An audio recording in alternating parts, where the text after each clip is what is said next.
উদ্বেগজনক আইনশৃঙ্খলা পরিস্থিতি নিয়ে পুলিশের বিভিন্ন পর্যায়ের ১২৭ কর্মকর্তার সঙ্গে বৈঠকে বসবেন প্রধান উপদেষ্টা ডক্টর মোহাম্মদ ইউনূস। কাল প্রধান উপদেষ্টার তেজগাঁও কার্যালয়ে এ বৈঠক হবে। এদিকে প্রধান উপদেষ্টার চীন সফরের মাধ্যমে দুই দেশের সম্পর্ককে নতুন উচ্চতায় নিয়ে যেতে চায় সরকার। রবিবার বিকেলে রাজধানীর ফরেন সার্ভিস একাডেমিতে নিয়মিত ব্রিফিং করেন প্রধান উপদেষ্টার প্রেস উইং। এ সময় উপপ্রেস সচিব আবুল কালাম আজাদ মজুমদার বলেন, আইনশৃঙ্খলা পরিস্থিতি নিয়ে জনগণের মধ্যে উদ্বেগ রয়েছে। এই পরিস্থিতিতে বিভিন্ন পর্যায়ের পুলিশ কর্মকর্তাদের ডেকেছেন প্রধান উপদেষ্টা। ১২৭ জন কর্মকর্তা আগামীকাল এই বিশেষ মিটিংয়ে বিশেষ সভায় প্রধান উপদেষ্টার কার্যালয়ে প্রধান উপদেষ্টার সাথে বৈঠক করবেন, যেখানে প্রধান উপদেষ্টা আইন শৃঙ্খলা বিষয়ে সরকারের যে দিক নির্দেশনা সেগুলো পুলিশ অফিসারদেরকে জানাবেন এবং মাঠ পর্যায়ে তাদের অভিজ্ঞতাও শুনবেন। প্রেস সচিব শফিকুল আলম জানান, ২৬শে মার্চ ৪ দিনের সফরে চীন যাচ্ছেন প্রধান উপদেষ্টা। দেশটির প্রেসিডেন্টের সাথে বৈঠক ছাড়াও হাইনান প্রদেশে BFA সম্মেলনে বক্তব্য দেবেন ডক্টর ইউনূস। এছাড়া পিকিং বিশ্ববিদ্যালয়ে বক্তৃতা করবেন এবং সেখান থেকে তাকে অনারি ডক্টরেট ডিগ্রি দেওয়া হবে। Peking university at the same time স্যারকে একটা অনারি ডক্টরেট অনারে ভূষিত করবেন।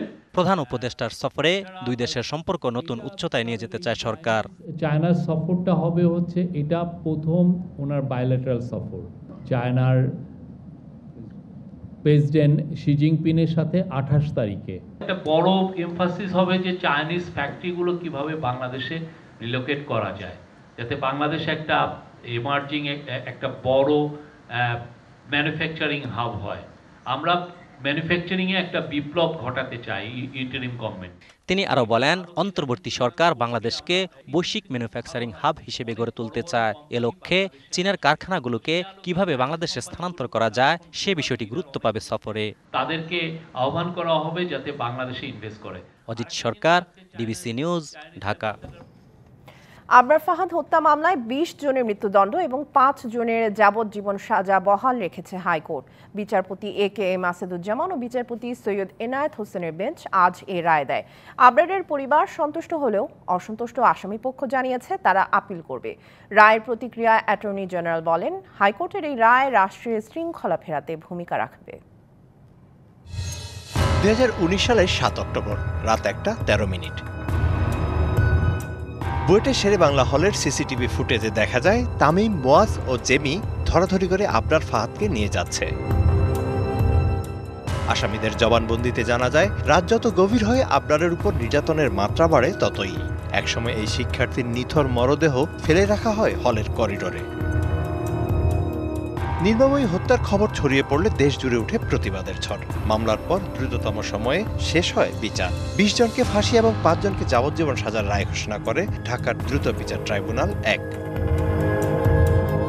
এরপর আসামিদের জেল আপিল ও মৃত্যুদণ্ড অনুমোদনের শুনানি শুরু হয় হাইকোর্টে। ২৪শে ফেব্রুয়ারি সেই শুনানি শেষে আলোচিত এই মামলাটি রায়ের জন্য অপেক্ষমান রাখে উচ্চ আদালত। রবিবার রায়ে হাইকোর্ট ট্রাইব্যুনালের রায় বহাল রাখে। মেহেদী হাসান রাসেল, অনিক সরকার, মেহেদী হাসান রবিন, ইফতি মোশাররফ সকাল সহ ২০ ছাত্রলীগের নেতাকর্মীদের দেয়া হয় ফাঁসির সাজা। ২০ জনের নিম্ন আদালত ফাঁসি দিয়েছিলেন, ৫ জনের যাবজ্জীবন দিয়েছিলেন এবং সেটা বহাল আছে। আবরার ফাহাদের মৃত্যু গোটা জাতির মূল্যবোধের শিকড়ে নাড়া দিয়েছে। আবরার ফাহাদ তার জীবন দিয়ে এরকম অসংখ্য অগণিত আবরার ফাহাদের জীবন রক্ষা করে গেছে। রায়ে সন্তুষ্টি জানায় আবরারের বাবা ও ভাই। হাইকোর্টে যে রায় দিয়েছে এটা আমরা আপাতত সন্তুষ্ট। ভবিষ্যতে যাতে আবরারের মধ্যে যাতে আর কোনো ছাত্র কারোর বাপ মা এইভাবে বুক খালি না। ৫ আগস্টের আগে আসলে চিন্তাও কখনো করি নাই যে এত দ্রুত একটা রায় আসতে পারে।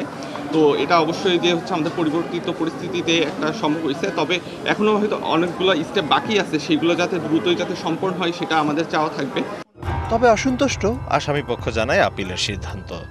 মহামান্য হাইকোর্ট বিভাগের রায়ের সার্টিফাইড কপি হাতে পাওয়ার পরপরই মহামান্য আপিল বিভাগে রায় করিব, আমরা আপিল করব। আলোচিত এই মামলায় আগে থেকে পলাতক ছিলেন ৩ আসামি, আর গত ৬ আগস্ট গাজীপুরের হাই সিকিউরিটি প্রিজন সেল থেকে পালিয়ে যান একজন। আইনজীবীদের মতে এই রায় সেই সব তরুণ রাজনৈতিক নেতাকর্মীদের জন্য একটি কঠোর সতর্কবার্তা, যারা ক্ষমতার দাপটে ভিন্নমত দমাতে পৈশাচিক তাণ্ডব চালায়। সবার মনে রাখা উচিত, সংবিধানের ৩৮ অনুচ্ছেদের আলোকে সবারই রয়েছে দল ও সংগঠন করার অধিকার। Mizan Ahmed, DBC news, Dhaka. BNP রাষ্ট্র ক্ষমতায় গেলে জুলাই আগস্ট হত্যার বিচার নিশ্চিত করবে। এক অনুষ্ঠানে লন্ডন থেকে ভার্চুয়ালি যুক্ত হয়ে বিএনপির ভারপ্রাপ্ত চেয়ারম্যান তারেক রহমান বলেন, বিএনপির প্রত্যাশা সুষ্ঠু ও নিরপেক্ষ নির্বাচন অনুষ্ঠিত হবে। অপর এক অনুষ্ঠানে মির্জা ফখরুল ইসলাম আলমগীর বলেন, সরকারকে প্রয়োজনীয় সংস্কার করে দ্রুত জাতীয় নির্বাচন দিতে হবে। দেরি হলে ফ্যাসিস্টরা মাথাচাড়া দিয়ে উঠবে। রাজধানীর গুলশানের একটি হোটেলে আমরা বিএনপি পরিবারের উদ্যোগে স্বৈরাচার বিরোধী আন্দোলনে গুম খুন ও ২৪-এর গণঅভ্যুত্থানে নিহত পরিবারের সদস্যদের সম্মানে ইফতার মাহফিল।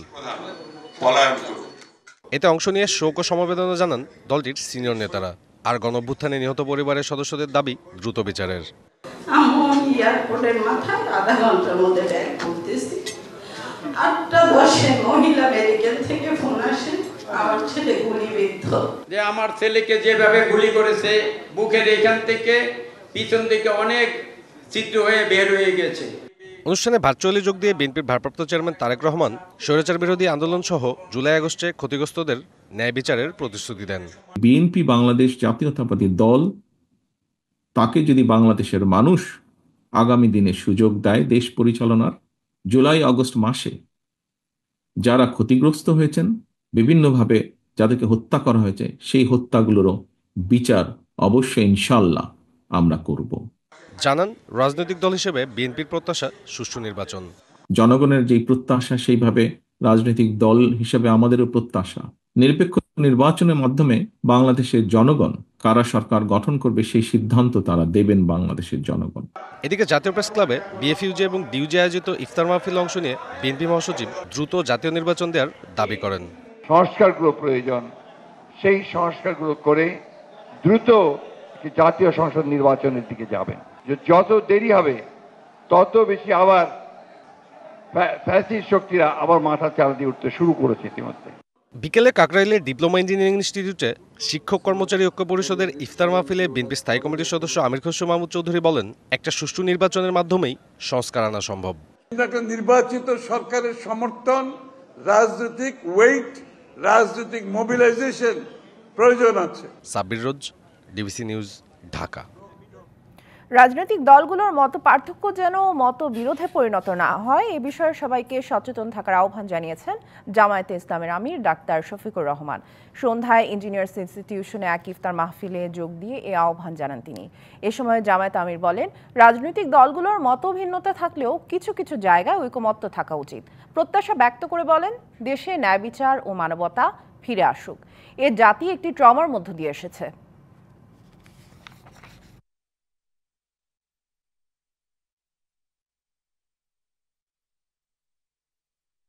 রাজনীতিতে ভিন্ন মত থাকা এটা সৌন্দর্য, মত পার্থক্য সমস্যা নাই, কিন্তু মত পার্থক্য যেন মত বিরোধে রূপান্তরিত না হয়। জাতীয় স্বার্থের জায়গাগুলোতে মত পার্থক্য পর্যন্ত আমরা দেখতে রাজি না, এই জায়গাতে আমরা সবাই এক হয়ে যাওয়া উচিত। সঠিকভাবে দায়িত্ব পালন করতে না পারলে অন্তর্বর্তী সরকারকে ইস্তফা দেওয়ার অনুরোধ জানিয়েছেন লিবারেল ডেমোক্রেটিক পার্টি এলডিপির সভাপতি অলি আহমদ। চট্টগ্রাম উত্তর দক্ষিণ ও মহানগর এলডিপির যৌথ উদ্যোগে একটি কমিউনিটি সেন্টারে ইফতার মাহফিলে তিনি এমন মন্তব্য করেন। বলেন, দেশের অরাজকতা সামাল দিতে পারছে না সরকার। এই দাঙ্গার কারণে বিচার ব্যবস্থা ধ্বংসের পথে। এই অবস্থা থেকে আমাদেরকে উত্তরণ করতে হবে। আমি ইউনূস সাহেবকে অনুরোধ করব, আপনি এগুলি সমাধান করেন, না হলে আপনার লোকদেরকে নিয়ে আপনি ইস্তফা দেন, কারণ আমরা এইভাবে বসে থাকতে পারি না। নির্বাচনী পর্যবেক্ষক রাজনৈতিক দলগুলোর এজেন্ট সহ নির্বাচন সংশ্লিষ্টদের প্রশিক্ষণ দিতে চায় ইউরোপীয় ইউনিয়ন। একথা জানিয়েছেন প্রধান নির্বাচন কমিশনার এএমএম নাসির উদ্দিন।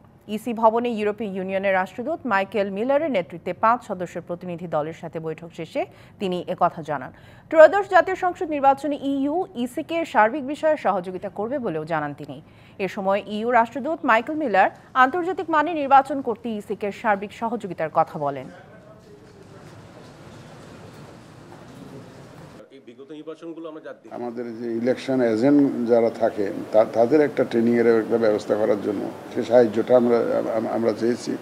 আর ভোটার এডুকেশনের ব্যাপারে, তারপরে আমাদের এই যে ডোমেস্টিক অবজারভারদের ট্রেনিংয়ের ব্যাপারে ওনারা সাহায্য করতে রাজি আছেন। European Union is looking to reinforce এ দেশে আন্তর্জাতিক মানের নির্বাচন আয়োজনে সব ধরনের সহায়তা দিতে প্রস্তুত ইইউ। শুধু নির্বাচনই নয়, ইইউ বাংলাদেশের যে কোনো উন্নয়নের অংশীদার হিসেবে থাকবে। অন্তর্বর্তী সরকার এ পর্যন্ত ৬,২০২টি রাজনৈতিক হয়রানিমূলক মামলা প্রত্যাহারের সুপারিশ করেছে। স্বরাষ্ট্র মন্ত্রণালয় থেকে পাঠানো এক সংবাদ বিজ্ঞপ্তিতে এ তথ্য জানানো হয়। এতে বলা হয়, স্বরাষ্ট্র মন্ত্রণালয় গঠিত এ সংক্রান্ত কমিটি মাঠ পর্যায়ের ৬,২৯৫টি মামলা পরীক্ষা নিরীক্ষা করে। সেখান থেকে ৬,২০২টি মামলা রাজনৈতিক হয়রানিমূলক বিবেচনায় প্রত্যাহারের সুপারিশ করে। মাঠ পর্যায়ের প্রস্তাব বিবেচনা এরই মধ্যে আইন মন্ত্রণালয়ের উপদেষ্টার সভাপতিত্বে ৮টি সভা করেছে কেন্দ্রীয় কমিটি। বিজ্ঞপ্তিতে আরও বলা হয়, নিরপরাধ ব্যক্তি ও রাজনৈতিক নেতাকর্মীদের হয়রানি থেকে রেহাই দিতে স্বরাষ্ট্র ও আইন মন্ত্রণালয়ের যৌথ এ কার্যক্রম চলমান থাকবে। ডিএমপি কমিশনার শেখ মোহাম্মদ সাজ্জাদ আলী ধর্ষণ শব্দটি ব্যবহার না করার অনুরোধের মাধ্যমে বাস্তবে ধর্ষকের পক্ষ নিচ্ছেন, এমন অভিযোগ করেছেন ট্রান্সপারেন্সি ইন্টারন্যাশনাল বাংলাদেশ টিআইবির নির্বাহী পরিচালক ডক্টর ইফতেখারুজ্জামান। তিনি মনে করেন, বিষয়টি কোনো অবস্থাতেই গ্রহণযোগ্য হতে পারে না। এক মানববন্ধনে ইফতেখারুজ্জামান পুলিশ কমিশনারকে বক্তব্য প্রত্যাহারের অনুরোধ জানান। বলেন, যে প্রতিষ্ঠানের ওপর নারীর অধিকার হরণের প্রতিরোধ করার দায়িত্ব সেই সংস্থার একজন ঊর্ধ্বতন কর্মকর্তার মুখে এমন অনুরোধ দুঃখজনক। ইফতেখারুজ্জামান মনে করেন, এর মাধ্যমে ধর্ষকের সুরক্ষা দেওয়ার উপায় সৃষ্টি করা হয়েছে। এ সময় তিনি দায়িত্বশীল ব্যক্তিদের নারী বিরোধী কথা না বলার আহ্বান জানান। এদিকে ধর্ষণ শব্দ নিয়ে পুলিশ কমিশনারের বক্তব্যের তীব্র নিন্দা জানিয়েছে প্রধান উপদেষ্টার কার্যালয়। পুলিশের একজন ঊর্ধ্বতন কর্মকর্তা যখন বলে ধর্ষণ শব্দটা ব্যবহার না করার জন্য গণমাধ্যম আপনাদেরকে যখন অনুরোধ করে, তখন আমাদের অবাক হতে হয়, আমাদের তাদের প্রতি, তাদের এই অবস্থানের প্রতি ঘৃণা প্রকাশ করতে হয়। ডিএমপি কমিশনার বাস্তবে ধর্ষকের পক্ষ নিচ্ছে, ধর্ষকের সুরক্ষা দেওয়ার উপায় সৃষ্টি করে দিচ্ছে। যে কোনো অবস্থায় গ্রহণযোগ্য হতে পারে না, তার এই বক্তব্য প্রত্যাখ্যান করা উচিত। শুধু জাতিসংঘ মহাসচিবের আশ্বাসে রোহিঙ্গার সংকটের সমাধান দেখেন না আন্তর্জাতিক সম্পর্ক বিশ্লেষক। অংশীজনদের সঙ্গে আলোচনা না করে শুধু মুখের কথায় চিড়ে ভিজবে না বলে আশঙ্কা রয়েছে। আর রাজনৈতিক সংকট উত্তরণে জাতীয় ঐকমত্যের কথা এলেও পতিত আওয়ামী লীগের সম্পৃক্ততা জনগণ মানবে না বলে মনে করেন রাজনীতিকরা। ৪ দিনের সফর শেষে ঢাকা ছেড়েছেন জাতিসংঘ মহাসচিব আন্তোনিও গুতেরেস। যাওয়ার আগে আশ্বাস দিয়ে গেলেন, শান্তি বজায় রাখতে জাতিসংঘকে বাংলাদেশ সরকার এবং জনগণের ১ নম্বর সহযোগী হিসেবে গণ্য করার। গুতেরেসের সফরে গুরুত্ব পেয়েছে বাংলাদেশ সরকারের চলমান সংস্কার প্রক্রিয়া ও রোহিঙ্গা সংকট। ঘুরে ফিরেই আলোচনায় আসে গণতান্ত্রিক প্রক্রিয়ায় উত্তরণের সব রাজনৈতিক দলের ঐক্যের বিষয়টিও। রোহিঙ্গা সংকট উত্তরণকে গুতেরেস বিশেষ গুরুত্ব দিলেও বিশেষজ্ঞরা বলছেন, জাতিসংঘের কাছে বিষয়টির সমাধান খুব একটা আশা করা যায় না। যে এই সমস্যা সেটা জাতিসংঘের মাধ্যমে সমাধান করা যাবে। কারণ হিসেবে তারা বলছেন, রোহিঙ্গাদের মানবিক সহায়তা নিয়ে জটিলতা দেখা দিয়েছে, যা থেকে উত্তরণ ততটা সহজ হবে না। এটা সমাধান করতে হলে চীন একটা বড় স্টেক হোল্ডার, ভারত একটা স্টেক হোল্ডার, যেহেতু তারাও নেবারিং কান্ট্রি, জাপান, যুক্তরাষ্ট্র, তাদের ক্ষমতা আছে। একেবারে প্রথম থেকেই যদি জাতিসংঘের উপরে যাচ্ছি, তৎমধ্যের সাথে কথা বলছি না, চীনের সাথেও অত গুরুত্ব দিচ্ছি না, বা ভারতকেও গুরুত্ব দিচ্ছে না রোহিঙ্গার ব্যাপারে, তাহলে তো আমি সমাধানে যেতে পারবো না, আরও দেরি হয়ে যাবে। আর জাতীয় ঐক্যমতে পতিত আওয়ামী লীগের সাথে সংলাপের সুযোগ আছে কিনা এমন প্রশ্নের জবাবে বিএনপি বলছে, ফ্যাসিবাদ বিরোধী আন্দোলনের পর এমনটা জনগণ মেনে নেবে না। ফ্যাসিবাদ বিরোধী জাতীয় ঐক্যটা গঠিত হয়েছে আওয়ামী লীগের বিরুদ্ধে।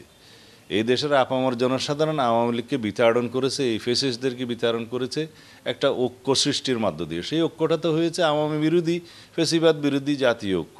তো এখানে ঐক্য তো আওয়ামী লীগের সাথে হতে পারে না। সুষ্ঠু নির্বাচন ও জাতীয় ঐক্যের গুরুত্ব দেশের অভ্যন্তরীণ বিষয়। তবে গবেষণায় দেখা গেছে, দেশের রাজনীতিবিদদের সংখ্যা মাত্র ২%। তাই প্রকৃত রাজনীতিবিদরা এগিয়ে না এলে জনগণ খুব একটা সুফল পাবে বলে মনে করেন না বিশ্লেষকরা। আমাদের রাজনীতিবিদ ঢাকায় বসে থাকে, তো ঢাকায় বসে থাকে যারা, সেরা রাজনীতিবিদ বলা ঠিক হবে না। মাহফুজা বৃষ্টি, ডিভিসি নিউজ, ঢাকা। জিনিসপত্রের দামের আগুন বা মূল্যস্ফীতির কষাঘাত সহসাই থামবে না বলে আশঙ্কা গবেষণা প্রতিষ্ঠান সিপিডির। সংস্থাটির দাবি, ভঙ্গুর আর্থিক খাত, রাজস্ব ঘাটতি আর বিদেশি ঋণ পরিশোধের চাপ থাকায় জুলাইয়ের মধ্যে মূল্যস্ফীতি কমিয়ে আনতে পারবে না বাংলাদেশ ব্যাংক। করতে হলে উচ্চ মূল্যস্ফীতি নিয়ন্ত্রণ, ভঙ্গুর আর্থিক খাত, বিদেশি ঋণ পরিশোধের চাপ এবং নির্ধারিত লক্ষ্যের চেয়ে 1,05,000 কোটি টাকা রাজস্ব ঘাটতি নিয়ে এমনিতেই বিপাকে অন্তর্বর্তী সরকার। আরেকটা বিষয় হচ্ছে যে তার উপর ভূ রাজনৈতিক অস্থিরতার প্রভাব। সব মিলিয়ে গবেষণা প্রতিষ্ঠান সিপিডির শঙ্কা, সহসাই নিয়ন্ত্রণে আসবে না মূল্যস্ফীতি। গত মাসে একটা নিম্নমুখী প্রবণতা, কিন্তু যদি গ্যাসের দাম বৃদ্ধির যে প্রস্তাবটি আছে সেই প্রস্তাবটা যদি অনুমোদিত হয় তাহলে কিন্তু এই মূল্যস্ফীতির পরিস্থিতিটা আরো খারাপ হয়ে যাবে। আসছে বাজেটে তাই স্বল্প ও সীমিত আয়ের মানুষের করের বোঝা কমানোর পরামর্শ সিপিডির। হতদরিদ্র মানুষের জন্য সহায়তা বাড়ানোর দাবিও তাদের। প্রতিদিনই পরিবর্তন হচ্ছে, আসছে বাজেটে রাজস্ব কাঠামোতে আমূল পরিবর্তনের সুযোগ কাজে লাগাতে সরকারকে তাগিদ দিয়েছে সিপিডি। বাংলাদেশ এটার থেকে অনেক উপকৃত। পাশাপাশি বাজেটে উন্নয়নশীল দেশের চ্যালেঞ্জ উত্তরণে সতর্ক কৌশল নিতে সরকারকে পরামর্শ দিয়েছে সংস্থাটি। অবশ্যই আমাদের ব্যক্তিখাতকে এই চ্যালেঞ্জটাকে মোকাবেলা করার জন্য সহায়তা আমাদের করতে হবে। সেটার জন্য স্ট্র্যাটেজি আছে, স্মুথ ট্রানজিশন স্ট্র্যাটেজি। সুপারিশ করেন আগাম করের বোঝা কমানো সহ অযাচিত করের বোঝা কমানোর। আমাদের দেশের শুল্ক, বাণিজ্য, শিল্পনীতি এবং সামুদ্রিক উন্নয়ন কৌশলের সাথে সামঞ্জস্যপূর্ণ একটা কর নীতি তৈরি করা যায় এবং সেই কর নীতিটা পরিকল্পনা এবং বাস্তবায়ন করা যায় এরকম প্রাতিষ্ঠানিক দক্ষতা অর্জন করতে হবে। সিপিডি মনে করে বাজেট কমাতে হবে জ্বালানি খাতের ভর্তুকিতে, বাড়াতে হবে স্বাস্থ্য খাতের বরাদ্দ। অর্থনীতির ভিত শক্তিশালী করতে ক্ষুদ্র ও মাঝারি খাতের কর কাঠামো পুনর্বিবেচনার তাগিদ দেন গবেষকরা। এছাড়াও জুলাই আন্দোলনে নিহত আহত পরিবারের সদস্যদের পুনর্বাসনে আগামী বাজেটে বরাদ্দের প্রস্তাব করার পরামর্শ দিয়েছে সিপিডি। আপনাদের বাজেট প্রস্তাবনায় মেহের মনি, ডিবিসি নিউজ, ঢাকা। রাজধানীর সরকারি 7 কলেজ নিয়ে যে বিশ্ববিদ্যালয় হতে যাচ্ছে তা প্রত্যাখ্যান করেছে তিতুমির কলেজের শিক্ষার্থীদের প্ল্যাটফর্ম তিতুমির ঐক্য। তিতুমির কলেজকে স্বতন্ত্র বিশ্ববিদ্যালয়ে রূপান্তরের দাবিতে আন্দোলনে নামা এ প্ল্যাটফর্ম জানিয়েছে নিজেদের দাবির বিষয়ে তারা আগের অবস্থানেই রয়েছে। বিশ্ববিদ্যালয় মঞ্জুরি কমিশন চেয়ারম্যান এস.এম.এ. ফায়েজের সাথে 7 কলেজের প্রতিনিধিদের সভায় নেওয়ার সিদ্ধান্তে 7টি কলেজকে এক করে ঢাকা সেন্ট্রাল ইউনিভার্সিটি গঠনের ঘোষণা দেওয়া হয়েছে। এরপর সংবাদ বিজ্ঞপ্তিতে জানানো হয় তিতুমির কলেজকে বিশ্ববিদ্যালয়ে রূপান্তরের দাবিতে তারা আগের অবস্থানেই আছে। এর আগে শনিবার রাতে কলেজটিকে বিশ্ববিদ্যালয় ঘোষণা করতে শিক্ষার্থী প্রতিনিধিদের সঙ্গে যোগাযোগ করতে 15 ঘন্টা সময় বেঁধে দেয় তিতুমির ঐক্য। 19 নভেম্বর তিতুমির কলেজকে বিশ্ববিদ্যালয় করার সম্ভাব্যতা যাচাই কমিটি গঠনের কথা শিক্ষা মন্ত্রণালয় থেকে বলা হলেও এখনও প্রতিবেদন না দেওয়ার অভিযোগ শিক্ষার্থীদের। রাজশাহীতে 5ই আগস্ট ছাত্র জনতার উপর হামলার ঘটনায় একটি মামলার এজাহারভুক্ত আসামিকে পুলিশের কাছ থেকে ছাড়িয়ে নেওয়ার চেষ্টার অভিযোগ উঠেছে। এ সময় থানার ভেতরে আসামি আবুল কালাম কৃষক দল নেতাকে লাথি দেন বলে অভিযোগ ওঠে। এর আগে মামলার বাদী উসামা বিন ইকবাল রাজশাহীর নোটারি পাবলিকের কার্যালয়ে এফিডেভিটে উল্লেখ করেন মামলায় আবুল কালামের নাম এসেছে ভুল করে। কালামের বিরুদ্ধে কোনো অভিযোগ নেই তার। এরপরও রবিবার তাকে গ্রেপ্তার করে বোয়ালিয়া থানা পুলিশ। এ সময় বিএনপির কিছু নেতাকর্মী তাকে ছাড়াতে থানায় যান। দলটির অন্য পক্ষের নেতাকর্মীরা থানায় যান যেন তাকে ছাড়া না হয়। বোয়ালিয়া থানার ভারপ্রাপ্ত কর্মকর্তা মোস্তাক আহমেদ বলেন, আসামি হিসেবেই তাকে গ্রেপ্তার করে পুলিশ। তিনি ট্রাক কাভার্ড ভ্যান মালিক সমিতি ও ফার্টিলাইজার অ্যাসোসিয়েশনের রাজশাহী জেলার সভাপতি। এই সংগঠন থেকে আবুল কালামের মুক্তির দাবি জানানো হয়।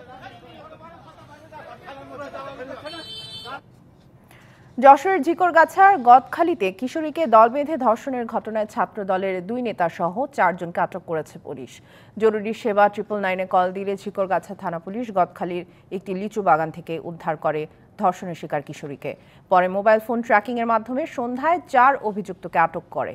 এদের মধ্যে মামুন হোসেন বাপ্পি গদখালি ইউনিয়ন ছাত্র দলের সাধারণ সম্পাদক এবং ইয়াসির আরাফাত গদখালি ইউনিয়ন ছাত্র দলের দপ্তর সম্পাদক বলে জানিয়েছে পুলিশ।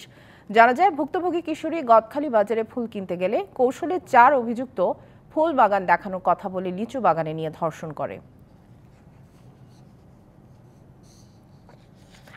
চট্টগ্রামের বৃহত্তম পাইকারি পোশাকের বাজার টিরি বাজারের একটি গুদামে আগুনে পুড়ে ছাই হয়েছে 3 পিস শাড়ি ও বাচ্চাদের পোশাক। ইফতারের পরই টেরি বাজারের খাজা মার্কেটের 2য় তলায় আগুন লাগে। খবর পেয়ে ফায়ার সার্ভিসের 6টি ইউনিট 3.5 ঘন্টার চেষ্টায় আগুন নিয়ন্ত্রণে আনে। তবে হতাহতের কোনো ঘটনা ঘটেনি। টেরিবাজার ব্যবসায়ী সমিতির সভাপতি আব্দুল মান্নান জানান, ওই কাপড়ের গুদামে 3 পিস, শাড়ি ও বাচ্চাদের কাপড় ছিল।